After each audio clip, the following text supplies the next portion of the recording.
Hey guys, welcome back to Reserved Investments on YouTube, and welcome to part 2 of the unofficial official Q&A devoted solely to the video game collecting marketplace. Part 1 was already uploaded on this channel over the last few days. I will warn you, it is 46 minutes long if you do want to watch it.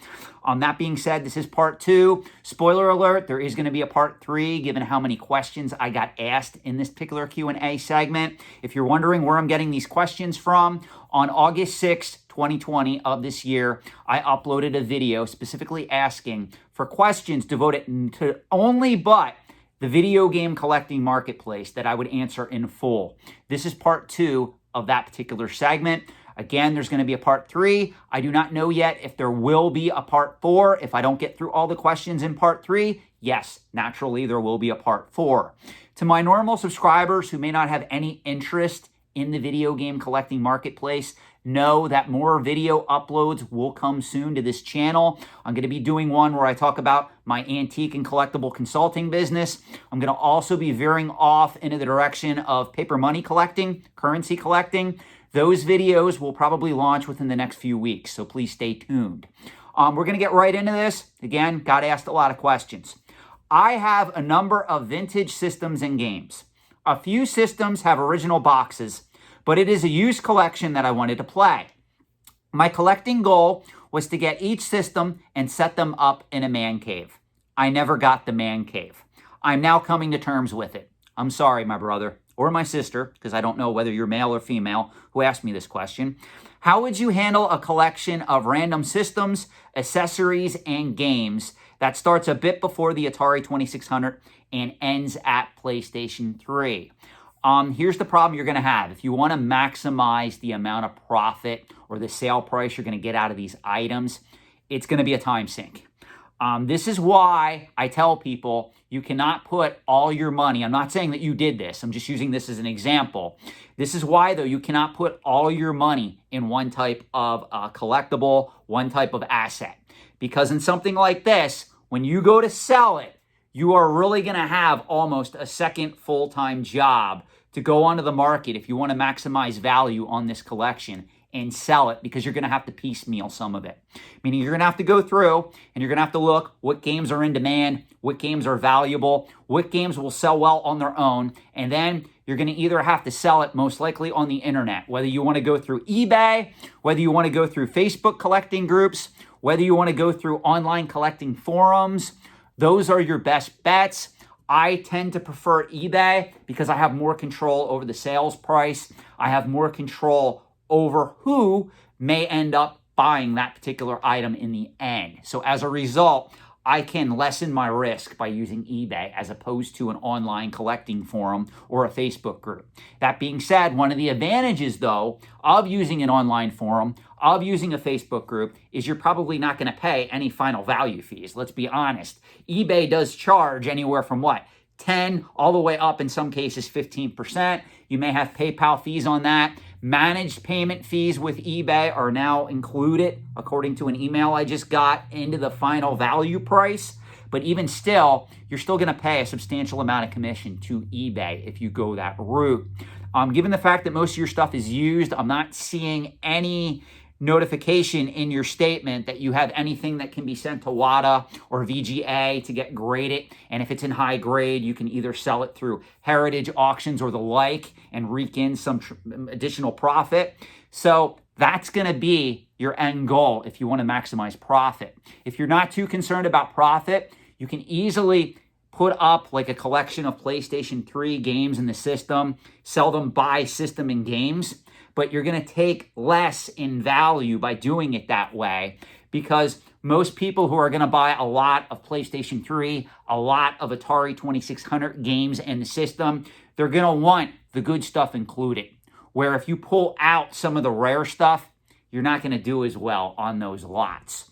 So it's going to be up to your decision whether or not you want to put in the time and the energy to maximize the profit out of this collection. If you do, you're going to learn what it means to be a full-time online seller. I'm assuming you probably have hundreds, if not thousands of games, the way that you're wording this to me. That being the case, yep, it's going to be a lot of work.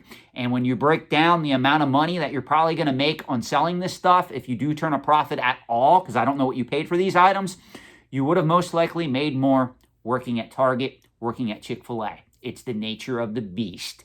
Now, that being said, it's going to be a good learning experience for you, one way or another. You're going to learn the market, you're going to learn finance, you're going to learn economics, and if you've never sold on eBay before, I can only guess and assume that you most likely have, but if you haven't, you're going to learn the market as a whole, and you're going to learn customer service and the basics of online selling. So at least that education will be given to you free of charge just by liquidating this collection. So look at the bright side on that end. You're going to learn how to hustle. Next question. Do you ever think true first print PC and Japanese games will reach a respective place in collecting? Yes and no. I think some of the import Sega Saturn games will become a little bit more collectible than where they are right now. I think once Wada Games starts grading that stuff and people feel comfortable sending it in to get graded, there will be a market for those items. You'll probably see them appear on heritage auctions as well. I wouldn't see why not. Do I think that that market will ever be on par with the U.S. market? Yes and no. It is a niche market, but you got to be careful with that particular market because, again, if you're going after Sega Saturn games, you got to understand that generations that are born now, generations that born in the last 10 years that may grow up and gravitate towards collecting video games, they're not going to know Sega the way somebody my age, who is 43, going to be 44, knows Sega. Sega doesn't make consoles anymore. And one of the comments I always get when I bring this up, but Sean, Sega owns Atlas. Atlas is one small publisher in the video game marketplace at present time. It doesn't define who Sega is at present time. Sega will never be the behemoth they were back in the 1990s with the Sega Genesis, Sega CD, then the Sega Saturn, and before that, the Sega 32X, which really flopped. But let's be honest, they're not going to enter the home console business ever again, in my opinion, without doing something like the Sega Genesis Mini or some of their arcade minis that they're starting to release in Japan and outside of Japan that contain all their old arcade games built in, like a plug-and-play system. They're not going to release like a Dreamcast 2 or anything on that caliber. They don't have the money to do so, guys. They're never going to be on par with Sony, Microsoft, and Nintendo ever again. That dream is over. That ship has sailed long ago. So that's why I caution people when people tell me I'm investing in Sega games. You got to be very careful because Sega Genesis, Sega Master System, Sega Saturn, Sega Dreamcast is not going to be looked at the same way Nintendo is in 10, 20, 30 years, or even PlayStation for that matter. So be very careful if you are putting serious money into those systems. Your next question is, prices for first print US games command a premium, but the Japanese release predates those by months or even years. Are graded games only a thing in the US and not the rest of the world? Yes, as of right now, graded video games are a US phenomenon. If you go to Japan, Europe, to a certain degree, if you look at certain collectors in London, certain collectors throughout Europe, yes, because they follow the video game collecting marketplace, they are gravitating towards graded games. However, overall, the market predominantly for graded games is US-based at present time. Japanese gamers at present time don't care about a graded copy of Super Mario Brothers, or even if it was like Zelda that was first released for the Famicom disk system. The Japanese are not going to gravitate towards bidding on that. Right now, it is a US phenomenon. Do I think it will eventually gravitate and take hold of Japan? I don't know. It could go either way. If you look at comic books, that's pretty much an American collectible. Are there collectibles overseas that collect American comic books? Yes, but it's not to the extent where the US vintage comic book marketplace is. You can also look at Pokemon, which is a Japanese property. Are the Japanese gravitating towards graded Pokemon cards, graded by PSA or BGS? No, the market really looks to be US dominant in that factor. So that's something that you got to consider. There may be a fractional collecting market where the US gravitates towards graded games, but the Japanese really isn't quick to gravitate towards that. And that's quite common, guys. There are cultural differences in collecting. I could do a whole video on that if you guys want me to. I'll give you a quick example. In the 1990s, believe it or not, the Japanese were paying a premium for Levi's jeans. Literally, you could take a pair of Levi's jeans, sell them on Japan auctions on Yahoo at the time, or even eBay, and somebody in Japan would pay a premium for those particular jeans, because if they went and they bought them in Japan, they would have to pay higher fees and higher prices. So it was easier for them to log on to the internet, go on eBay, go on Yahoo auctions, and literally buy a pair of Levi's at an increased price from an American seller. I know people back in the 1990s that made a ton of money just flipping Americanized products to the Japanese marketplace. So there are certain cultural differences in collecting. It's very interesting how that works. Again, I will talk about that in future videos if you guys want me to. Next question. Knowing that most video game consoles are made in China, not always true, and noting the extreme shortage of new gaming consoles for sale in America during this pandemic, is this really a guise for a trade war that the media isn't talking about? I don't think so, because here's the thing that you got to understand. With the exception of Microsoft, both Sony and Nintendo are Japanese companies. They're not U.S. companies. So the trade war is still indirectly affecting them, but it's affecting them in different ways overall than it's affecting U.S. consumers. Now, I know probably what you're going to ask me, or what you want to ask me. What do I think of the trade war? I'll be very honest, guys. Tariffs are paid by consumers. The idea that we're in a trade war with China right now really shocks me, that there isn't more controversy or more, how do I want to say this, more shock put towards the fact that we are in a trade war, because overall it's the consumer that suffers. It's not the two countries. It's not the two superpowers that are going to battle here. It's the end consumer that suffers. Do I, however, think that that is tying into the shortage of Nintendo Switch systems and the like? No, I do not at all. I think that that is actually organic. It's a result of the pandemic. It's also the result of companies having to protect their workers, to the point where nobody's in the factories, or at least wasn't in the factories at that time, making systems to get them out to the average consumer. So I don't think that that was any type of result of the trade war or anything like that. I really think it was just an organic result of the virus and an outcome of the pandemic, if that answers your question. Next question. One thing I am always thinking about is how collecting is different when it comes to Xbox, PlayStation, and Nintendo. Because it seems like Nintendo always has more hardcore fans, but PlayStation sells more. I don't know what you mean there in a way. I will agree, Nintendo does have the most hardcore fans in all of video game collecting. Whether we're looking at the vintage era, the modern era, right now Nintendo is king. No dispute there. But you go on to say, but PlayStation sells more. Actually, if you look at the numbers of the PlayStation 4 versus the Nintendo Switch will ultimately sell more this console generation. The Nintendo Wii sold very well, majorly outsold the PlayStation 3, and of course even the Xbox 360 during that generation.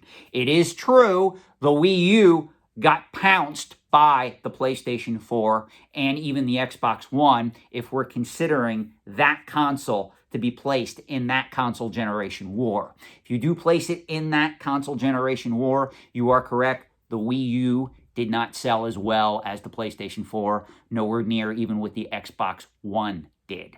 That being said, though, the Nintendo and the Nintendo systems will always have more fans. They're pretty much iconic at this point in video game collecting. If you go back and you look at Zelda, Mario, Samus, Kid Icarus, Donkey Kong, all those franchises, they're top notch. That's why if you want to invest in video games, a lot of people are asking me this, and we're going to get to this question a little later in this Q&A. Go after first prints of a lot of those games and hope over the next 5 to 10 years they go up in value and you could sell them. Do I agree with that strategy? I think it's more risky than what it sounds. But that being said, the market is very speculative for those items. So yes, you could make money, but you can also lose money. But that is one way to play that market if you were so inclined. Do I recommend it? Absolutely not. More on that later. Next question. Do you analyze and think differently when it comes to collecting games for different brands? Yes, I brought this up before. If you're going to come to me and you're going to say, Sean, I love TurboGrafx 16 or I love Neo Geo, I'm going to build a massively expensive collection of TurboGrafx 16 games, Neo Geo games, and the like. The thing that I'm going to tell you is, well, you better hope in 10, 20 years when you go to sell those games into the market, younger generations are going to want to collect TurboGrafx 16 games and or Neo Geo games. In my opinion, a person that's born in the year 2020 and they grow up, they become established in the year 2050 when they're 30 years old. I don't think they're going to come back into that market and go, hey, I want that game that's $5,000 for a system I never had that was released 30 to 40 years before I was even born. It just doesn't seem justifiable to me, guys. It kind of makes me think as to what's happening right now when we look at the collecting scene with baby boomers selling their collections into a lukewarm market, when we look at the market for model train sets, cast iron toys and collectibles, mechanical banks, Western collectibles. That's really what that reminds me of. And you have to understand, very few younger collectors collect what their parents and their grandparents collected, unless if it's truly historic. That's why I like coins, currency, historical documents, collectible first edition books, artwork, edge weapons, firearms, and the like. Because those items, in my opinion, are more universal than pop culture collectibles. And that's really what this question comes down to. So when you analyze these markets, when you start buying for investment, you have to look at who your end buyer is going to be. And this is where I take a lot of issue with a lot of the collecting forums out there, with a lot of the speculators out there, because they're not analyzing the market properly. You don't look at what's hot right now. You look at what's going to be hot 20 years down the line when you're ready to sell that collection, or 10 years down the line, or 5 years down the line, or if you're young, 30, 40, 50 years down the line. But that's what a lot of people do not understand when they claim they're investing in antiques and collectibles. They're investing out of their passion. You need to have logic. You have to have the mindset, well, a future generation is going to want this item because, and you better be able to fill in the blank. If you can't fill in the blank, that's a very risky proposition to undertake, especially if you're calling it an investment. And we're 17 minutes into this video, and that is the best piece of advice I can give you when it comes to investing in pop culture items. I don't care whether it's a toy. I don't care whether it's a comic book. I don't care whether it's a video game. I don't care what it is. If it falls under the scope of pop culture collecting and you want to invest in it, you must look at who the end buyer is going to be. If that buyer, if there's the potential there for that buyer to not have any interest in that item, be very careful if you are investing in it long term. Best advice I can give you. Next question. Long term, do you think disk rot will affect the market for early disk-based systems? Yes and no. I think the concept of disk rot is a little bit overblown. I mean, I myself am a collector, guys. I love TurboGrafx 16. I love Sega CD. I like a lot of those coveted early CD systems. I can tell you, even in my own collections, and I've sold a lot of games, I was also in the business of buying and selling this stuff too. I have not encountered a lot of unique circumstances of disk rot. I have encountered some. There was a guy that sold me a massive collection of TurboGrafx items that was stored in an outdoor shed. Now, 80% of the collection was fine, but there were 20% of that collection that literally I had to toss because it was either affected by mold, mildew, or disk rot. That happened because of the way he chose to store them. I really think if most people take care of their items, they keep them away from moisture, they know how to store a collection properly, disk rot can be really minimal to its effect on these particular items, regardless of age. Now, is it true that earlier CD technology, whether it's Laserdisc or compact disc, is affected by disk rot more than late items that they're releasing now for, say, the PlayStation 4, the Xbox One, Nintendo Wii U? The answer is yes. The technology wasn't really there to create this type of media in such a way that it was meant to hold up for the long term, even though it was advertised as such. So you will see disk rot more in particular on earlier systems than late systems. But we don't know what the future is going to hold. It could be that over the years, I'm just going to use this as an example. I'm not saying this is going to happen. It could be that maybe there was an ineffective way that Xbox games were manufactured or PlayStation 2 games. And another 10 years goes by and we start to see a mass failure rate of some of these items. That is probable. That could be something that comes up in the future that we would have to address. But overall, I think the idea of disk rot is a little overblown. I have seen instances of it, but it's not as bad as some people make it out to be. I just want to calm everyone's nerves on that. Next question. Can you predict the peak market value for PlayStation 2 games like Kuon, Rule of Rose, and Haunting Ground? I wish I could. I don't have a crystal ball. What I can tell you is Rule of Rose is in a category of its own as long as PlayStation 2 collecting remains hot and or popular. I predict that game will be something that will at least hold its current value, possibly go up in value a little bit more. It just depends on how many people come into the market and want that game. I will tell you, I predict that for PlayStation 2 overall, we're already starting to hit the peak. I will say the peak will be here probably within the next 5 years at some point. After that, I predict prices will eventually stabilize on PlayStation 2. Again, no asset class can go up in value indefinitely. Another thing you also have to understand is the video game marketplace by itself is inherently fragmented. And what I mean by that is a PlayStation 2 game cannot play on a PlayStation 4. Yes, I know it can play on a backwards compatible early PlayStation 3 game, but overall what I mean is most of these games are one system centric, meaning you can only play a Nintendo game on a Nintendo NES. You can only play a Super Nintendo game, with few exceptions, on a Super Nintendo system. So that's how you got to analyze this market. It's more fragmented than, say, the market for collectible classic vinyl records, which if you have a record player, you can play any classic vinyl record on that record player overall, with some exceptions. I'm not going to get into the exceptions in this video. But video games are not like that. You tend to need either the ability to emulate the original hardware or the original hardware entirely. And that's what makes the market a little bit more risky overall.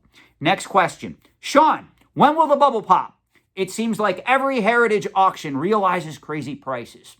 Well, I've said this before. Speculative bubbles can last 10, 20, 30 years in some cases.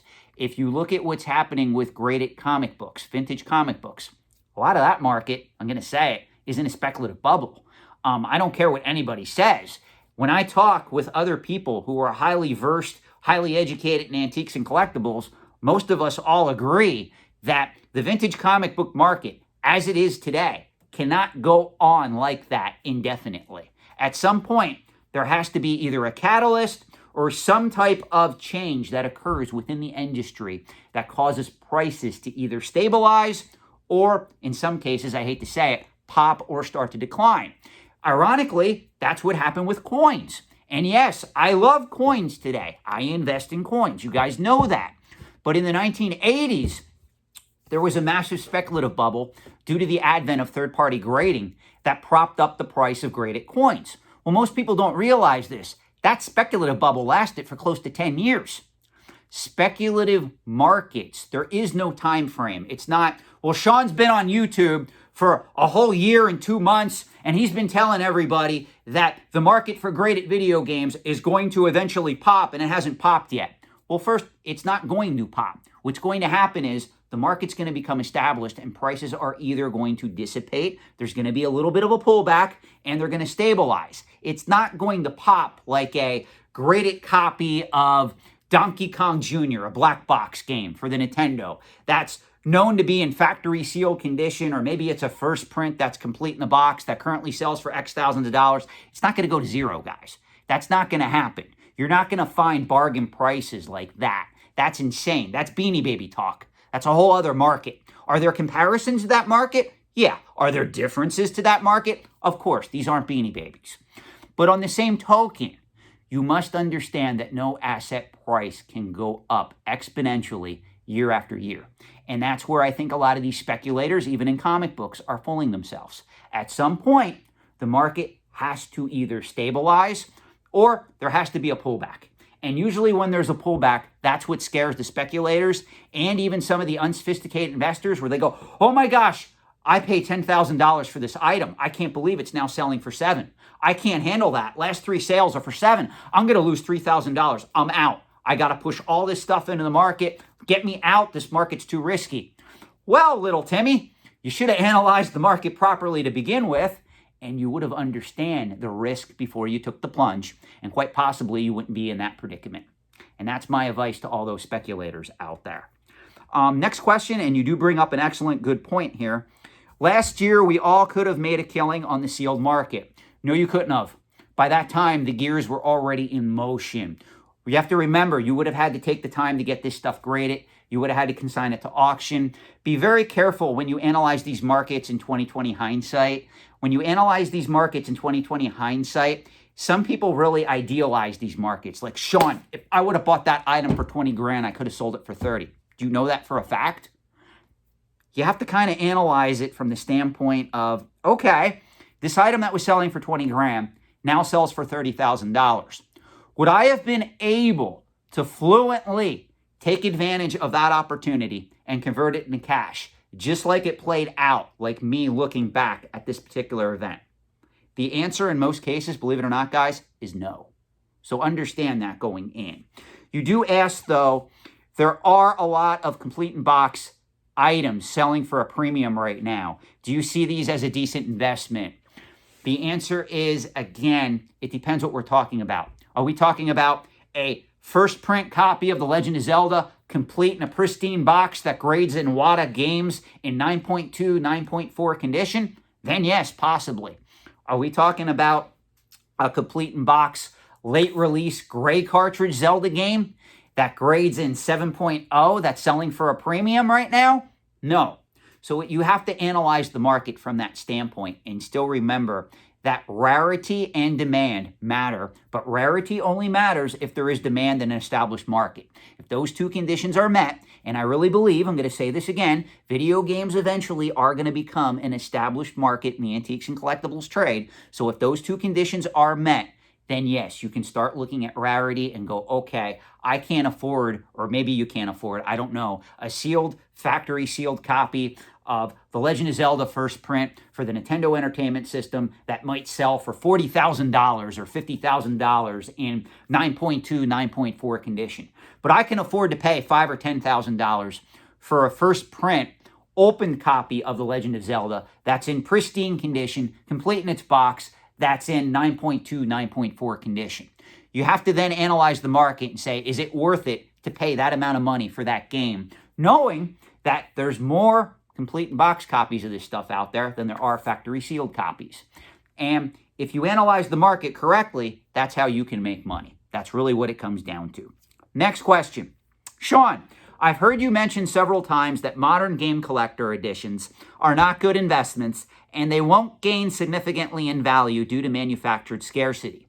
Let me clarify my point. What I am saying is the average item that is a collector's edition game that is being promoted by a lot of these companies, whether we're looking at Limited Run, Nintendo, other video game manufacturers out there, that item is pretty much a mass-produced scarcity collectible at its manufacturer. An item like that will never become the next stadium events. It can't, for that very reason. So let me clarify that. Now let's get to your question. However, there are many collector's editions of modern games that have gained significantly in value in the marketplace. Correct, which is why you want to be the person that goes out there, gets those items. If you analyze the market properly, you either grade them or you flip them onto the market for a profit. You then take that profit, you can put it in another collectible, you can put it in an S&P 500 index fund, and then you take the principal, meaning the cost that you paid for that item, and you go back, rinse and repeat, and you do it over again. That's how you make money in these speculative markets. You do not go to the market, buy an item like Fire Emblem Special Edition for the Nintendo 3DS, and pay a premium to get it, put it on your shelf, and go, hey, they only made X number of copies of that. That's going to be the next stadium events. That's Timmy Poindexter Jr. thinking. That's stupid.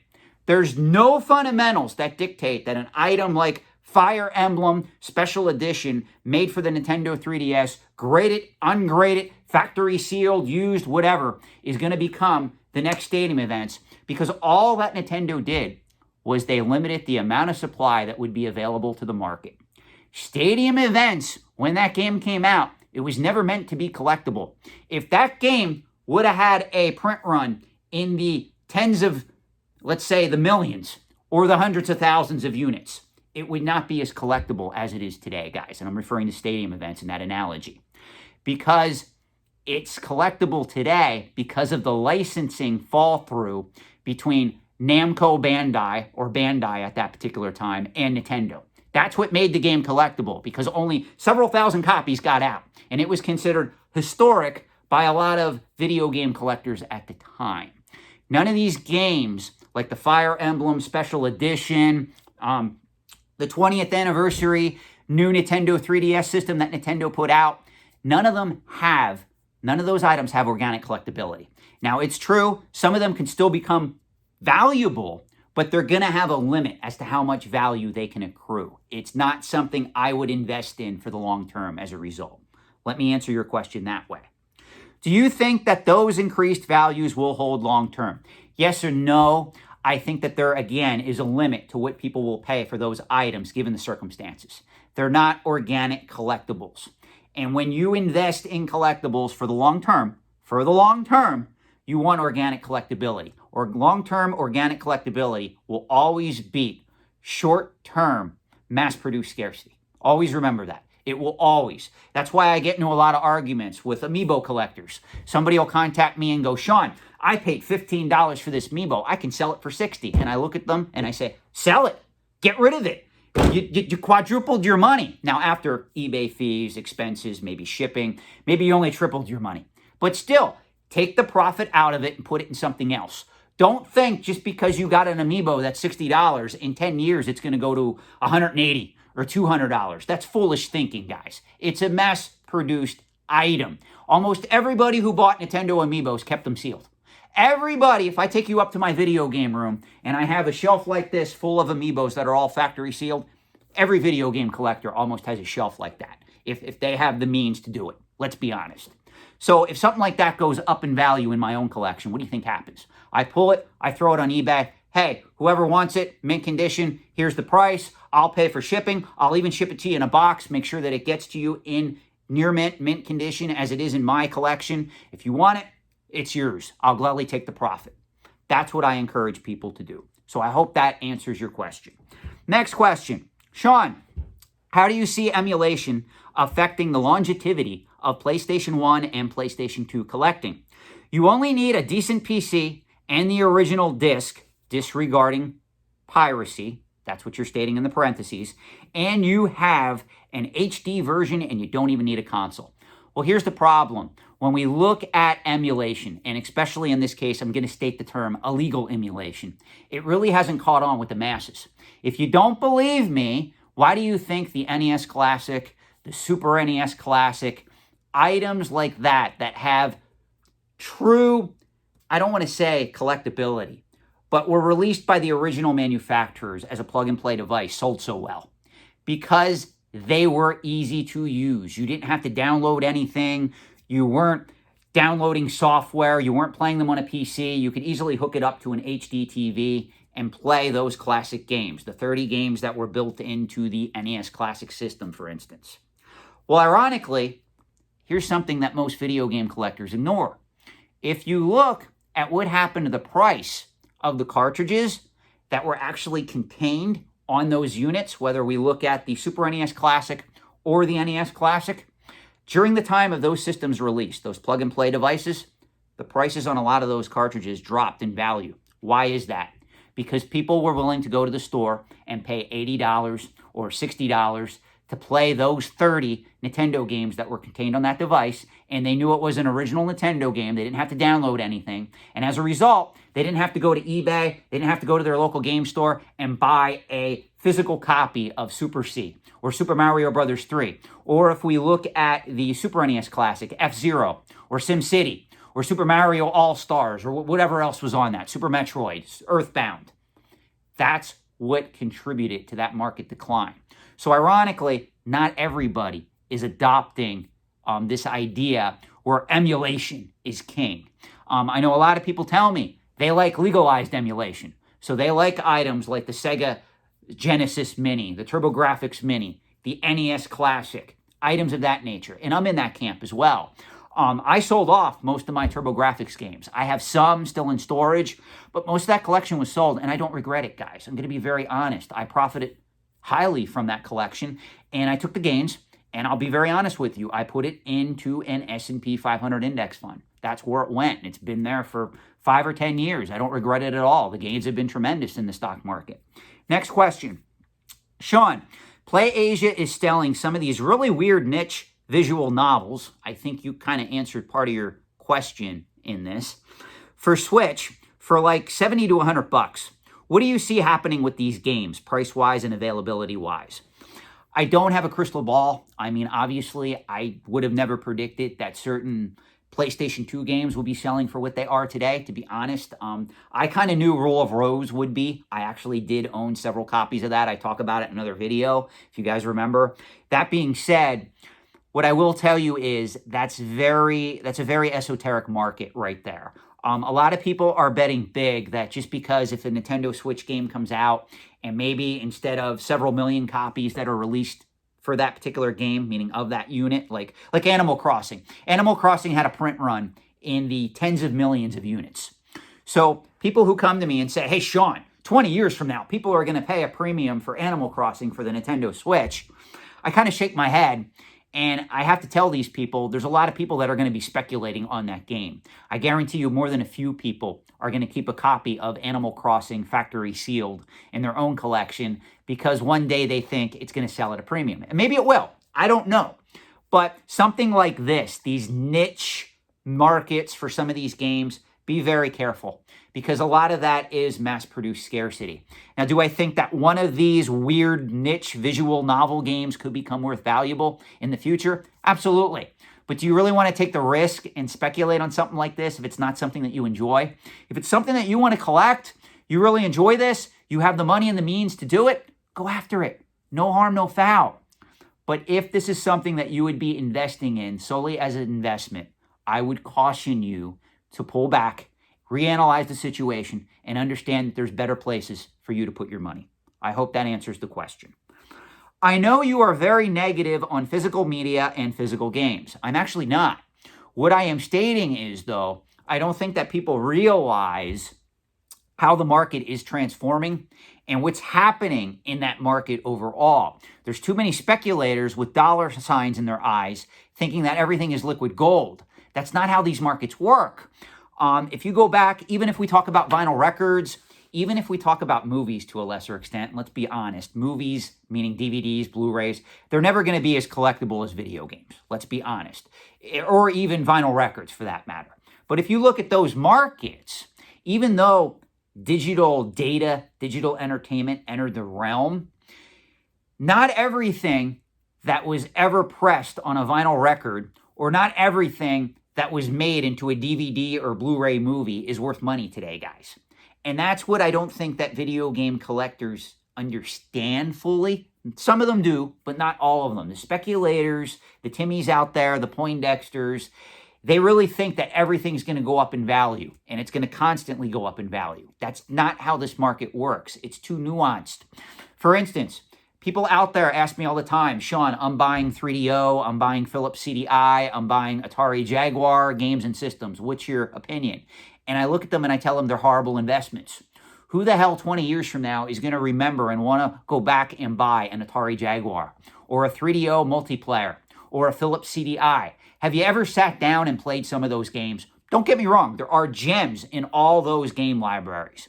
But I highly doubt somebody born in the year 2020, 20 years from now, even 10 years from now, is going to be content if somebody would hook up an Atari Jaguar and sit them in front of the television set with an oversized Atari Jaguar controller with a game like Trevor McFur or Cybermorph plugged in. Now, granted, you can argue Tempest 2000, great game, Alien versus Predator. There's classics for every system. But the collectability of those items is limited. So you really have to analyze this market from this standpoint. Again, if you are investing in them, who are you going to sell it to 10, 20, 30 years down the line? is that person, is that technology, is that collectible, is that item still going to be relevant to that person who's going to be buying it from you? That's how you have to analyze this stuff. Next question.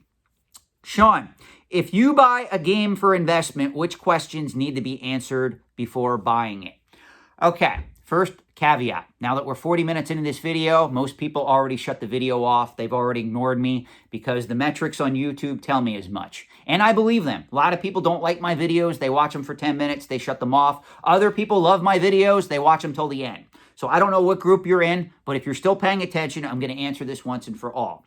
First, you have to understand, guys, first and foremost, and again, this is not an insult towards video games. It's not an insult towards any collecting market or any collector. At present time, there is no such thing as an investment-grade video game. Now, to be fair, the definition of investment-grade antique and investment-grade collectible is an item that is in the top 15% of its proverbial condition for that item, the market for that item. Meaning if you have a game like Super Mario Bros. 3 and it's factory sealed and it's graded by Wada Games in 9.4, if we look at the census and we see that the highest graded copy at present time, and I don't know what it is because Wada really doesn't report on this, I think VGA does, but let's just say it's a 9.6. 9.4 is investment grade overall. But this is what you got to understand. When compared to other collectibles, video games are too new. The market's too speculative. There's no such thing as an investment-grade Pokemon card at present time. There's no such thing as an investment-grade Magic the Gathering card at present time. Just so that you're aware as to how far we have to come for this to occur. Even up until the year 2012, 2013, if you mention the term investment-grade comic book, certain people would look at you really funny. Comic books are the newest thing where we can look at and go, well, okay, I guess there is a such thing as an investment-grade comic book. Even coins. Until coin grading came along, there was no such thing as an investment-grade coin. Up until the year 1979, 1980, 1982, when coin grading finally started to materialize, if you said the term investment-grade coin, people would look at you kind of funny. So I'm not picking on collectibles when I say this. But what I am saying is, be very careful with this mindset that everybody wants to now invest in video games or Magic cards or Pokemon cards because it's the hot new thing. Well, my question always is, and it comes back to, and again, I'm not picking on this individual. I'm not picking on anybody. I'm just stating, where were you guys 5, 10 years ago when you could have got this stuff for less than 1/10 of the price that it's selling for now? And that's what really shocks me. But I am going to answer your question. You're asking which questions need to be answered for buying it. Is it iconic? Is there demand that is organic demand? What type of condition is it in compared to other copies that may be on the market in that same similar or less than condition? Is it something that, again, when you analyze that market, if you're going to buy that, you're going to hold it for 5, 10, 15, 20, 25, 30 years and then sell it back onto the market, is a collector 5, 10, 15, 20, 30 years down the line going to want to buy that item? And these are all questions you have to ask before you part money with that particular item. Now, would I go after investment grade, quote unquote, video games at present time with some of the prices that they're getting? It depends on what the item was. For instance, if a Kid Icarus factory sealed in 9.2 or 9.4 condition came up for bid, that to me is an item where I don't know how many are out there at present time. So it's taking a risk, but it may be taking a calculated risk if you predict and you analyze that 10, 20, 30 years out, people or Nintendo collectors or people who collect video games are still going to care about Kid Icarus. You see what I'm saying? That character isn't one of Nintendo's most popular properties. If you look at how many Kid Icarus games were released versus Zelda or even Super Mario Brothers or even Donkey Kong Country, guess what? There's a lot less Kid Icarus games out there. So if you assume that character's still going to be relevant, that may be something you want to go towards. That's an example of how I would analyze this market. But you got to understand the market is under a very heavy speculative euphoria or bubble, whatever we're calling it at present time. So that's where you got to use caution. Next question. Sean, how much would future game consoles incorporating FPGA, For those that do not know, you can Google this term. It's field programmable gate array technology, affect the overall game market. I'm not going to go into that question, but I will answer your next question. This is an extreme example, but I think something like the PS5 having perfect backwards compatibility with PS1, PS2, PS3, PS4 games would be great. The PlayStation 5, to my knowledge, will not be backwards compatible with the PlayStation 1, the PlayStation 2, or the PlayStation 3. They are trying to make it work with the PlayStation 4. It's rumored that it will be backwards compatible with certain, if not all, PlayStation 4 games. That being said, I don't think that they will ever make a console like a PlayStation 6 that plays every single game in the PlayStation series. I think at this point, that ship has sailed, especially with the advent of digital only, where they can resell those games again to the same consumer in digital form. Money, money, cha-ching, cha-ching. That really speaks to the companies that produce these items and the shareholders. So I think that's probably going to be the direction they're going to go. I want to answer a couple more questions in this particular segment. We are approaching 46 minutes. I apologize, guys, for those of you out there that don't like long videos. This probably is not going to be the video for you. Next question. What do you think video game collecting will look like in 20 years' time? I think the market will be more established and it'll be a little bit more stable. I also think that all you guys that love to disagree with me in the comment section or on collecting forums, you'll have your answer. I can tell you that. 20 years time, I will be in my 60s. I'm 43 now.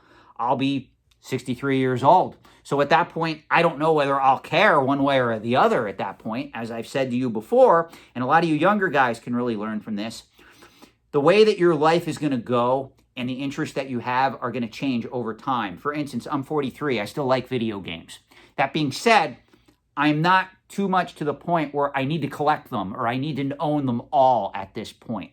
I'm more in tune with traditional antiques, coins, currency, even comic books, more than buying a lot of expensive video games at present time. So just know your interests are going to change as well over time, especially if you're watching this video and you're in your 20s. I'm going to tell you that. I do think, though, the market will stabilize and we'll be able to tell what items are starting to hold value long term. At that particular point, also 20 years from now, you'll kind of know what the blue chip collectibles, if I can use that term, in video collecting are. So it's a crapshoot to say the least, but I think it's going to become more stable and established over time. Certain prices are going to fall, certain prices are going to rise. The question you should be asking is which prices are going to rise and which prices are going to fall. And also, again, who am I selling these items to if I'm buying now and I'm going to hold them and sell them 10, 20, 30 years into the future? Next question. Sean, do you think Wii games will go up in value the same way GameCube games did? The answer is no. There's too many out there. Too many are being hoarded. Do I think if the market becomes more popular and more so-called speculators enter the market, will that cause some of these prices of Wii games to rise overall? The answer is yes. So the market for those games could go up, but there's a lot of people that are hoarding factory sealed Nintendo Wii games, myself included, who are able to buy these games at a discount. Games like Super Mario Galaxy, Super Mario Galaxy 2, Paper Mario, all these coveted games that a lot of people think are going to have value in the future. Donkey Kong Country's in there, Super Smash Brothers Brawl. There's people sitting on factory seal cases of this stuff, guys. There's tons of it out there.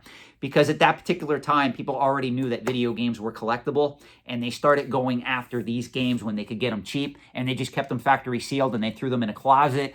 They put them in a storage unit. They put them in the garage, the attic, the like, because they're speculating on this stuff. So that's one way to look at this market.